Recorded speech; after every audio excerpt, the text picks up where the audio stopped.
एक बूढ़ी औरत गांव के किनारे अकेली रहती थी। उसका कोई नहीं था सिवाय उसके कुत्ते के, जो कई वर्षों से उसके साथ था। उसका नाम शेरू था, एक वफादार और समझदार कुत्ता जो हमेशा बूढ़ी औरत की रक्षा करता और उसकी अकेलेपन में उसका साथ देता। बूढ़ी औरत का घर बहुत पुराना था और उसकी आमदनी बहुत कम थी। वह गांव वालों के लिए कपड़े सिलकर अपना गुजारा करती थी। शेरू उसका इकलौता साथी था, जो दिन भर उसके आसपास घूमता और रात में दरवाजे के सामने पहरा देता। एक दिन चोरों का एक गिरोह गांव में आया। उन्होंने कई घरों में चोरी की और भाग गए।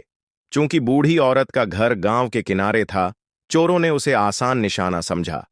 रात के अंधेरे में वे उसके घर की ओर बढ़े, लेकिन जैसे ही उन्होंने दरवाजा खोलने की कोशिश की, शेरू जोर जोर से भौंकने लगा।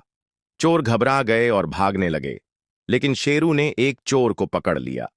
गांव वालों ने जब भौंकने की आवाज सुनी, तो वे जाग गए और दौड़कर वहां पहुंचे।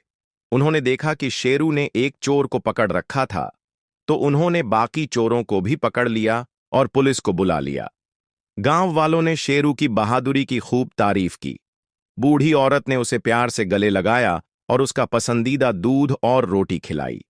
उस दिन के बाद से पूरे गांव में शेरू की वफादारी और बहादुरी की कहानियां सुनाई जाने लगीं और बूढ़ी औरत को भी अब अकेलापन महसूस नहीं होता था।